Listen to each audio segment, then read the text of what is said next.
జయహో మాత. అమ్మచే ప్రభావితులు. రచన శ్రీ కొండముది సుబ్బారావు అన్నయ్య గారు. వ్యాసం 110. అమ్మ చెప్పిన కార్యసాధకుడు. అభయం సత్వ సంశుద్ధి జ్ఞానయోగ వ్యవస్థితి దానం దమశ్చ యజ్ఞశ్చ స్వాధ్యాయస్తప ఆర్జవం అహింసా సత్యమక్రోధ త్యాగ శాంతిరపైసునం దయా భూతేష్వలోలుప్త్వం మార్దవం హ్రీరచాపలం తేజ క్షమా ధృతి శౌచం అద్రోహో నాతిమానిత భవంతి సంపదం దైవీం అభిజాతస్య భారత. గీత 16వ అధ్యాయం 1, 2, 3 శ్లోకాలు. అర్జున, భయం లేకపోవడం, చిత్తశుద్ధి, జ్ఞానయోగనిష్ట, దానం, ఇంద్రియ నిగ్రహం, యజ్ఞం, వేద పఠనం, తపస్సు, సరళ స్వభావం, అహింస, సత్యం, కోపం లేకపోవడం, త్యాగబుద్ధి, శాంతి, చాడీలు చెప్పకపోవడం, భూతదయ, విషయ సుఖాలు వాంఛించకపోవడం, మృదుత్వం, సిగ్గు, చపలత్వం లేకపోవడం, తేజస్సు, ఓర్పు, ధైర్యం, శుచిత్వం, ద్రోహం చేయకపోవడం, దురభిమానం లేకపోవడం. ఈ 26 సుగుణాలు దేవతల సంపద వల్ల పుట్టినవాడికి కలుగుతాయి. అన్నపూర్ణాలయ ప్రాంగణమంతా సందడి సందడిగా ఉన్నది. రకరకాల కూరగాయల రాసులు పోసి ఉన్నాయి. అప్పటిదాకా ఉద్రిక్తతగా ఉన్న నిర్వాహకుల అంతరంగం అదుపులోకి వచ్చింది. కూరగాయలు వచ్చినాయి. ఒక వారం రోజులకు ఢోకా లేదు అని. అందరిళ్ళ పరిస్థితి అన్ని సందర్భాలలో, అన్ని కాలాలలో ఇప్పటిలాగే ఉందని అనుకోవద్దు. విద్యార్థులకు అన్నం పెట్టుకోవడానికి ఆరోగ్యాలు, ప్రాణాలు పణంగా పెట్టిన సందర్భాలున్నాయి. చేతిలో కాణి, గాదెలో గింజ లేని సందర్భం. ఏ రోజు భిక్షతో ఆ రోజు గడిచిన సందర్భాలు ఉన్నాయి. ఒకానొక గడ్డు కాలంలో రామకృష్ణ అన్నయ్య క్షోభ. అందరూ ముందు నా ఆరోగ్యం విషయం, కంటిచూపు విషయం ఆలోచించుకోమని సలహా ఇచ్చారు. అంటే వెంటనే మద్రాసు వెళ్ళాలి. వెళితే ఇక్కడి విరాళాల కార్యక్రమం. విరాళాలు వసూలు చేయకపోతే పిల్లల భోజనాలెట్లా? పెద్ద సమస్య అయిపోయింది. ఈ ఉద్యమంలో ఓడిపోయినా చచ్చిపోయినా పర్వాలేదు అని దిగాను. కానీ చూపు పూర్తిగా పోతే ఏం చేయాలి? అట్లా అని మద్రాసు వెళితే ఎప్పుడు రాగలను? ఈలోగా ఎట్లా? ఎవరు ఆదుకుంటారు? దాదాపు 60-70 వేలు ఉంటే గాని జరగదు. నవంబర్లో కానీ సొమ్ము సర్దుబాటు కాదు. అమ్మ పెద్ద పరీక్ష పెట్టింది. పోనీ కన్ను పోయినా పర్వాలేదు, ప్రయాణం మానేద్దామా అన్నంత ఆలోచన కలిగింది. మద్రాసు ప్రయాణం అని చెప్పగానే అందరిలోనూ ఆందోళన కనిపించింది. నాకు కూడా బాధగా ఉన్నది. మరి ఈ ప్రయాణం ఎన్నాళ్ళు పడుతుందో, ఈలోగా ఏం చేయాలి అని గడ్డు సమస్య. అట్లాగని ఆగుదామా అంటే వీల్లేదు. ఎంత పరీక్ష పెట్టావమ్మా, బియ్యం ఏర్పాటు చేసిపోతే బాగుంటుంది అనిపించింది. ఊళ్ళో విచారిస్తే జిల్లెలముడి గ్రామస్తుడు సోదరుడు చిమట రామయ్య దగ్గర ఉన్నాయని తెలిసింది. సోదరుడు రామయ్యను పిలిపించి అడిగాను. 50 బస్తాలున్నాయన్నాడు. ఇవ్వటానికి ఒప్పుకున్నాడు. అడ్వాన్స్ 2000 రూపాయలు కావాలన్నాడు. ఒక సమస్య కొంతవరకైనా పరిష్కారమైంది. గుండె బరువు కొంత తగ్గింది. అమ్మే సోదరుడు రామయ్య రూపంలో ఈ సహాయం చేసిందన్నది నా ప్రగాఢ విశ్వాసం. మరో సందర్భంలో అంగడిలో అన్నీ ఉన్నాయి, అల్లుడు నోట్లో శని అన్న చందాన కాళ్ళు చేతులు కట్టేశారు. విద్యార్థులకు అన్నాలు పెట్టక తప్పని పరిస్థితి. ఆయా సందర్భాలలో ఉడతలు బుడతలు కూడా అమ్మ అన్న యజ్ఞానికి తాము సమిధలు సమర్పించాయి. అన్నపూర్ణాలయ అఖండ జ్యోతి కొండెక్కకుండా తమ తమ చిన్ని చిన్ని చేతులు అడ్డం పెట్టాయి.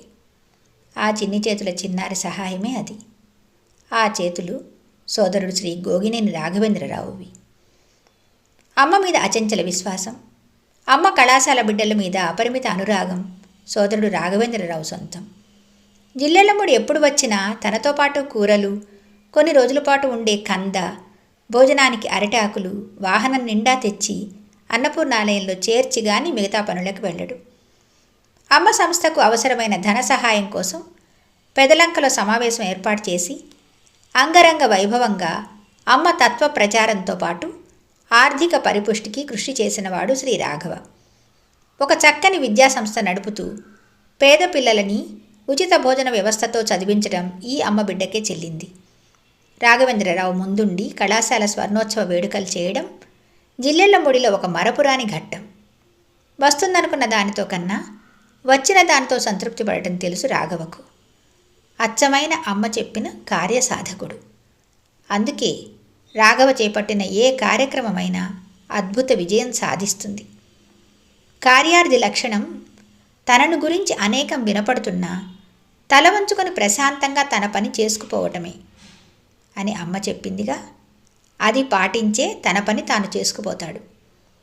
ఎవరేమన్నా పట్టించుకోడు. ఏదైనా ఆచరించడం మన చేతుల్లో ఉన్నదా? ఎప్పుడు ఏది తోస్తే అది చేయటమే. ఆ తోపింపచేసేది అమ్మే అని త్రికరణ శుద్ధిగా నమ్మటమే రాఘవ విజయాల వెనుక ఉన్న రహస్యం. సోదరుడు రాఘవేంద్రరావు అందరికీ సుపరిచితుడే, అందరింటి కుటుంబీకుడే. ముందు అందరింటి కుటుంబీకుడై, ఆపై మాతృశ్రీ ప్రాచ్య కళాశాల విద్యార్థి అయి, కళాశాల నిర్వహణకు, పిల్లలు భోజనాలకు తన వంతు సహాయం చేశాడు. ఇవాళ పూర్వ విద్యార్థులకు సారథి అయి, ప్రస్తుత విద్యార్థులకు ఆదర్శమై, వారి యోగక్షేమ విచారకర్తయ్యి, అందరింటిలో అందరికీ తలలో నాలుకయ్యాడు. అందరినీ ప్రేమించే తత్వం శ్రీ రాఘవది. అది కుటుంబీకులు కావచ్చు, బంధుమిత్రులు కావచ్చు, తన విద్యార్థులు కావచ్చు, మాతృశ్రీ ప్రాచ్య కళాశాల విద్యార్థులు కావచ్చు. పంచటంలో హెచ్చుతగ్గులుండవచ్చు, కానీ పెట్టడం సమానమే. అందరినీ ప్రేమించే తత్వమేగా మాతృతత్వం. విద్యార్థుల భారం వహించి చదివిస్తున్నాడుగా. భారం వహించే శక్తి ఎక్కడ ఉన్నదో అక్కడే మాతృత్వం. భట్టిప్రోలు మండలంలోని చింతమోతు గ్రామ వాస్తవ్యుడు. తండ్రి శ్రీ గోగినేని కోటేశ్వరరావు, తల్లి శ్రీమతి సుశీల. ఆ దంపతుల ముద్దు బిడ్డ శ్రీ రాఘవ. మన యార్లగడ్డ సోదరులకు దగ్గర బంధువుగా జిల్లెళ్లముడి అమ్మ వద్దకు చేరాడు. ఇష్టం ఉండి చేశాడో లేక చేశాడో సంస్కృత విద్యాభ్యాసం ప్రారంభించాడు. అమ్మ ఎక్కడో ప్రారంభించి రాఘవ జీవిత నౌక ఈనాటికి ఈ తీరానికి చేర్చింది. పెదలంకలో స్వాతి విద్యాలయం పెట్టి 1988 నుండి దశాబ్దాల తరబడి ఆదర్శవంతంగా విజయవంతంగా నడుస్తోంది. శ్రీ రాఘవ మాటల్లోనే, నేనేమిటి, ఏ విద్యాగంధ పరిమళాలు అంటని కుటుంబం నుండి రావటమేమిటి, సంస్కృత విద్యను అభ్యసించడమేమిటి, నాటకాలు, ఎన్ఎస్ఎస్, పాటలు, పద్యాలు అంటూ తిరిగే నాకు చదువు అంటదనుకుంటే చదువు గట్టెక్కడమేమిటి, చదువంటే శ్రద్ధ లేని నేను పాఠశాల పెట్టడమేమిటి, ఏనాడు అభ్యసించని లెక్కల పాఠాలు నే చెప్పడమేమిటి, విద్యార్థులను విజయపథాన నడపటమేమిటి, ఇదంతా అమ్మ ప్రభావం, లీలా విశేషం కాకపోతే. శ్రీ రాఘవలో ఆత్మవిశ్వాసం, ధైర్యం ఒక పాలు ఎక్కువే. తనను తాను మెప్పించుకున్నప్పుడే ప్రపంచాన్ని మెప్పించగలిగేది. అమ్మ ఒడిలో, బడిలో విద్యాభ్యాసం చేసిన విద్యార్థుల్లో, అమ్మ సన్నిధిలో జరిగే అన్ని సేవా ఆధ్యాత్మిక కార్యక్రమాలలో పాల్గొన్న నిష్ణాతులైన వైనం సోదరుడు రాఘవ లాంటి వారి విశిష్ట వ్యక్తిత్వ రూపంలో ప్రతిబింబిస్తుందని సోదరుడు రాఘవని ఎరిగిన అందరి భావన. చదువు సంస్కారాన్ని కలిగిస్తుందన్న మాటకు నిలువెత్తు సాక్ష్యం సోదరుడు రాఘవ. మరో విశేషం రాఘవ జీవితంలో అమ్మ కరుణకు ప్రత్యక్ష నిదర్శనం. రాఘవ గత 10 సంవత్సరాలుగా ఊపిరితిత్తుల వ్యాధితో బాధపడుతున్నారు. వైద్యులు అతని ఊపిరితిత్తులు 120 సంవత్సరాల వారి ఊపిరితిత్తుల సామర్థ్యంతో పనిచేస్తున్నట్లు గుర్తించారు. అంటే చాలా బలహీనంగా, అడుగు తీసి అడుగు పెట్టలేని పరిస్థితి. కానీ చిత్రం గమనించారా? శ్రీ రాఘవ ఆ తరువాతే అమ్మ సేవ, అమ్మ సంస్థల సేవ, కళాశాల సేవ రెట్టింపు ఉత్సాహంగా చేశాడు. అమ్మ మహిమ కాకపోతే మరేమిటి అంటాడు సోదరుడు రాఘవ. అవగతం కావు తల్లి నీ లీలలు, వివరింపలేక వేదములే వెనుకాడే అంటారు శ్రీ యార్లగడ్డ రాఘవయ్యన్నయ్య. అమ్మ వాత్సల్యంతో పాటు శ్రీమతి స్వరూపరాణక్కయ్య, కూతురు శ్రీమతి స్వాతి అక్కయ్య, బంధుమిత్రుల, తన పాఠశాల విద్యార్థుల, అమ్మ కళాశాల, అపూర్వ ప్రస్తుత విద్యార్థుల, ఆచార్యుల, అందరింటి అమ్మ బిడ్డల ప్రేమను పుష్కలంగా పొందుతున్న సోదరుడు అమ్మ సేవలో అప్రతిహతంగా సాగుగాక. ఇంతటితో వ్యాసం పూర్తయింది. ఆ తర్వాత అలా అప్రతిహతంగా సాగుతూ ఆ సేవలోనే తన తనువు చాలించారు రాఘవన్నయ్య గారు. అమ్మ సేవలో తనువు చాలించిన ధన్యజీవి రాఘవన్నయ్య. జయహో మాత. వ్యాసం 111. పుణ్యాల పాలకై పిలిచావా. య ఏవం వేత్తి పురుషం ప్రకృతిం చ గుణైః సహ సర్వదా వర్తమానోపి న స భూయోభిజాయతే. ధ్యానేనాత్మని పశ్యంతి కేచిదాత్మానమాత్మనా అన్యే సాంఖ్యేన యోగేన కర్మయోగేన చాపరే. అన్యే త్వేవమజానంతః శ్రుత్వాన్యేభ్య ఉపాసతే తేపి చాతి తరంత్యేవ మృత్యుం శృతిపరాయణాః. గీత 13వ అధ్యాయం 24, 25, 26 శ్లోకాలు. ఇలా పురుషుణ్ణి గురించి, గుణాలతో ఉన్న ప్రకృతిని గురించి తెలుసుకున్నవాడు ఎలా జీవించినా పునర్జన్మ పొందడు. ధ్యానయోగం ద్వారా కొంతమంది, జ్ఞానయోగం వల్ల మరికొంతమంది, కర్మయోగంతో ఇంకొంతమంది పరమాత్మను తమలో దర్శిస్తున్నారు. అలా తెలుసుకోలేని మరికొంతమంది గురువుల ఉపదేశం పొంది ఉపాసిస్తారు. వినడంలో శ్రద్ధ కలిగిన వాళ్ళు కూడా సంసార రూపమైన మృత్యువు నుంచి ముక్తి పొందుతారు. పాపాల పాకలో పాపాయి పుణ్యాల పాలకై పిలిచావా. నా గోరు ఊడింది నీ గాథ మెదిలింది. జగంబులే వరగని యుగంబులే జరగని నా జాగా మాత్రం నాకుంచు. నేను ఎరిగిన రూపంలోనే కనిపించు. మార్పు చెప్పే తీర్పు వద్దు తల్లి, వద్దు వద్దు. నీకు అనిపించే ఒకటి, నీకు కనిపించే రెండు, నాకు రెండుగానే కనిపించని, అవి రెండుగానే అనిపించని. వద్దు తల్లి, వద్దు వద్దు. మరుపు తెచ్చే మార్పు వద్దు. నా మెతుకే నన్ను కొరకని, నా బతికే నన్ను బతకనివ్వని. తరాలు నిండే వరాలు వద్దు, యుగాలు పొర్లే సుఖాలు వద్దు. రాణి అమ్మ నాకు కష్టం, వస్తేనే తెలుస్తుంది దానిష్టం. వద్దు తల్లి, వద్దు వద్దు. ఓర్పు చేసే ఓదార్పు వద్దు.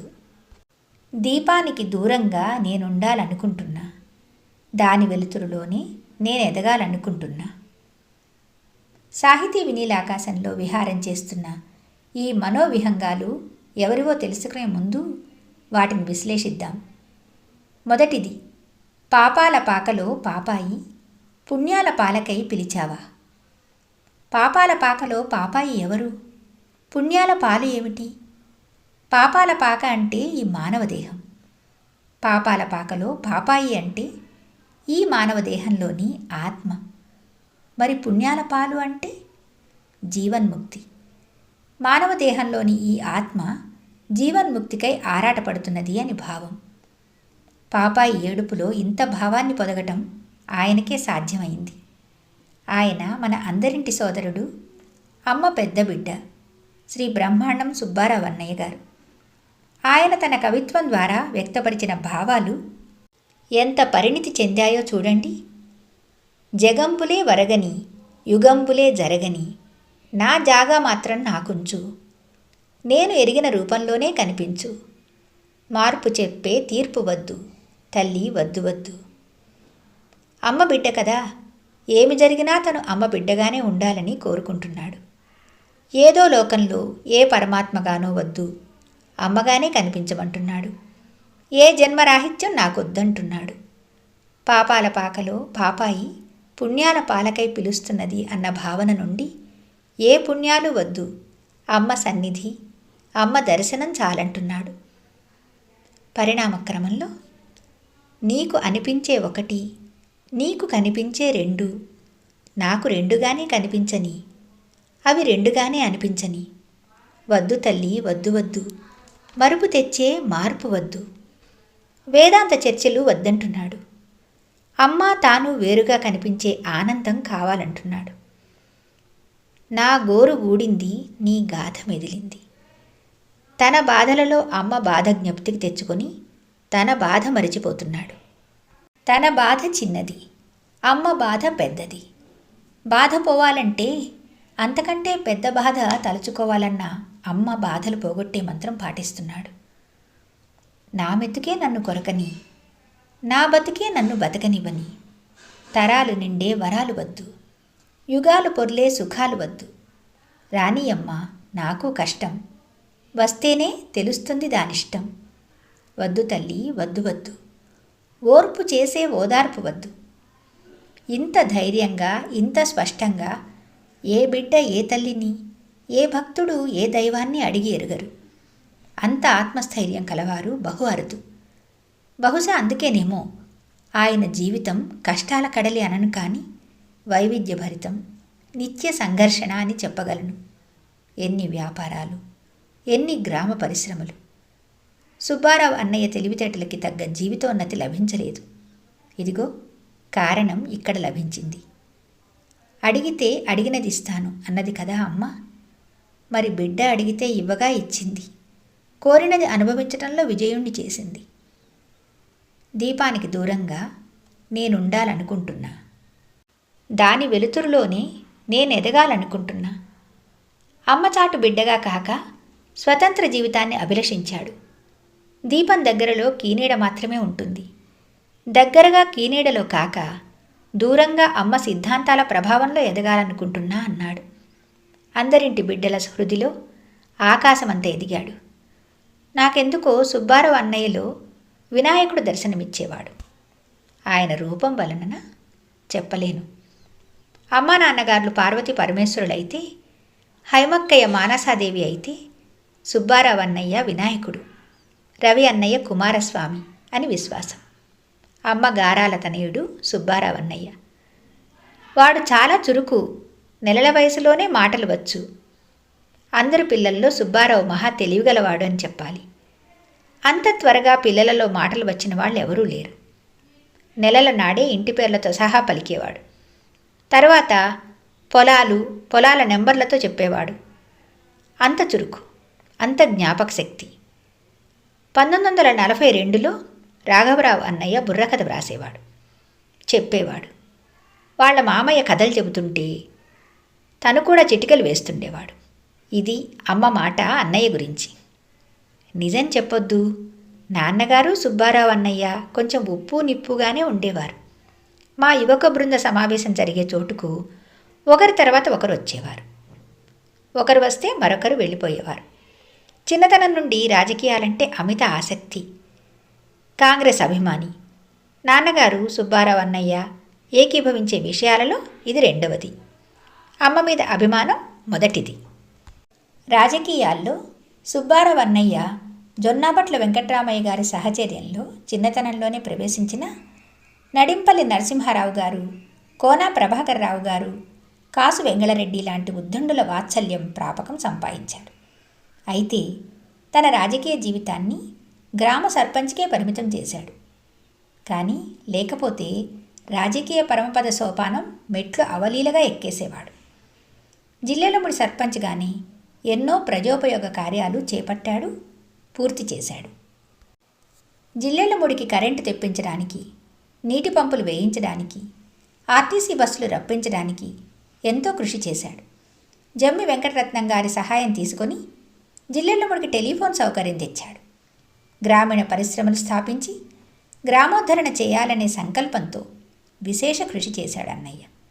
ఇటుక బట్టీల దగ్గర నుండి కొబ్బరి పీచు పరిశ్రమ మీదుగా అగరవత్తుల తయారీ వరకు సోదరుడు కాశీరావు అన్నయ్యతో కలిసి చేయని పని లేదు. కానీ కష్టాలు ఇమ్మని అమ్మని అడిగి సాధించాడుగా. ఫలితాలు అలా కాక ఎలా ఉంటాయి? ఏది ఏమైనా జిల్లెలముడి చరిత్రలో సుబ్బారావు అన్నయ్యకి ఒక ప్రత్యేకమైన స్థానం ఉంది. నాటక రంగంలో కూడా సుబ్బారావు అన్నయ్యకు అనుభవం ఉంది. తను చదువుకునే రోజుల్లో, ఆ తర్వాత కూడా కొంపల్లి శేషసాయి సహచర్యంలో నాటకాలలో పాల్గొన్నారు. రవి అన్నయ్య వాళ్లతో కలిసి మాతృశ్రీ స్పోర్ట్స్ అండ్ కల్చరల్ లీగ్ స్థాపించి భజంత్రీలు వంటి నాటికలకు దర్శకత్వం వహించారు. రామకృష్ణ అన్నయ్యతో కలిసి అమ్మ జన్మదిన ప్రత్యేక సంచికలు తీసుకువచ్చారు.